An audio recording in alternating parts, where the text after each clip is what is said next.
I can't stress enough how important the colour temperature is on food. Sodium light should only be used on the highway. It is monotone, it is terrible. The cool white light, like you can just see how it's bluish and green?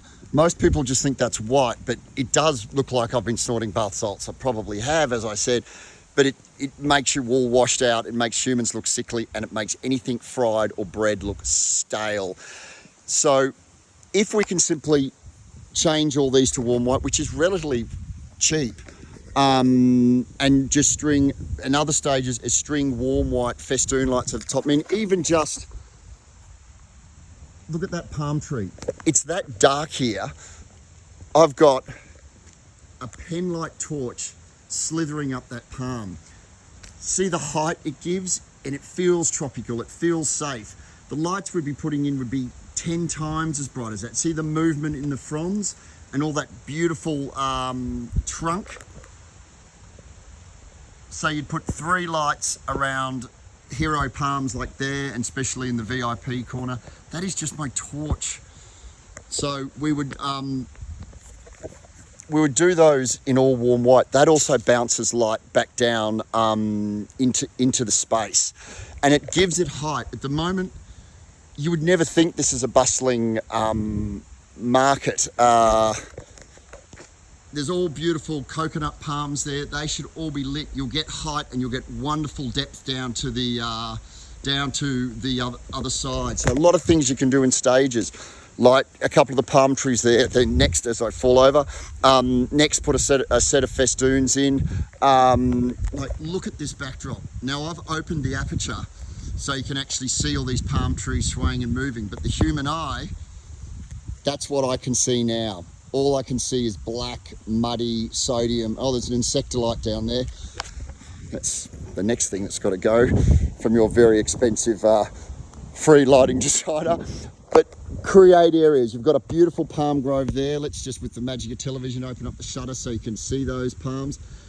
If you could see that at night, all uplit, like that trunk down there, the VIP area down there, that helps bounce light back into the space. People then can also see it from the beach, but more than anything else, you can see it from the road and the car park. This place is amazing. It is one of my favourite markets in the world. I always come here every time I send someone to Darwin or know someone's coming here. Go to the Mindil Beach Markets for sunset. The sunset when you're here, the golden light, everyone's here for sunset. The food looks great. People's skin tones, not under these bloody council lights, they don't, look amazing. But the moment the sun kind of disappears, you get those lovely colours, but after half an hour after like that, it turns into this.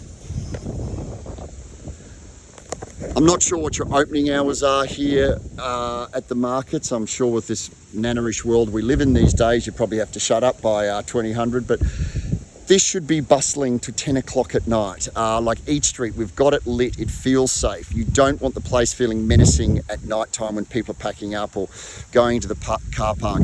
A lot of the fun lighting we're talking about, like festoon lights and all the other kind of fun stuff, not only is it fun, it's also that perception of safety. People feel safe here. So there's your wandering around at midnight at the markets. Any questions, give us a shout. But it's very exciting. It just would be wonderful to see the magic and the energy that you have on these markets before dark stay on for a couple of more hours. It just means more people in here, more money through the tills, like serious more money coming through the tills, because people will come here. Eat Street in Brisbane is more popular after dark just because of the way it's lit. It's fun, it's full of energy. That's what I can see as a human.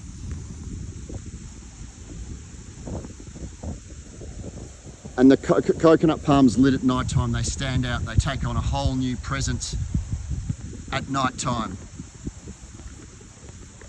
And you can hear the fronds. When you've got existing structures like the barbecue area here. This isn't a barbecue on the side of the Hume Highway. This is something that is surrounded by people. it shouldn't just have insect lights on it. We could do some creative, interesting lighting around it. Imagine looking down through these palm trees and seeing it all lit. The stage area, just install some easy colour changing lights. You can literally just switch on and off. The VIP area, that's what it looks like beyond a string of cool white lights. All of these, just open up the aperture, should be looking like that. Oh, that looks pretty good. Don't even need lights here. But that's what you actually see in real life. That's what we want to see. God, I wish it was that easy. Just adjust your eyes and the place looks a million times better. You've got these like wonderful things that should actually have light on it. Get a pole, throw a little bit of light just on the beach, just to keep a good energy. My favourite spot here, and it should be a great photo opportunity, is in this VIP area here.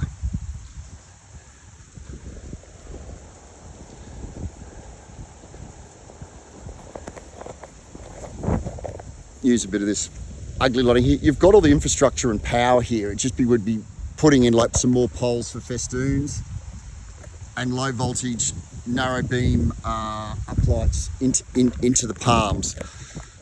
But first of all, get rid of all that sodium light. This is not a horror movie. This is the Mindil Beach Market. It's full of good energy. People are excited. They're with their families. They've got friends that have come in from interstate. They're bringing them down here to show off the Northern Territory. This is an icon of this city and an icon of the Northern Territory. Keep that magic after the sun sets.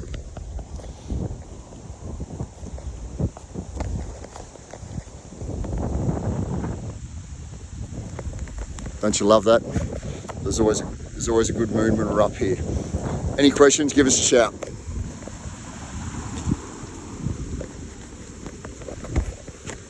Sorry, police officer. No, I'm not on bath salts. It's just the bad lighting. See ya.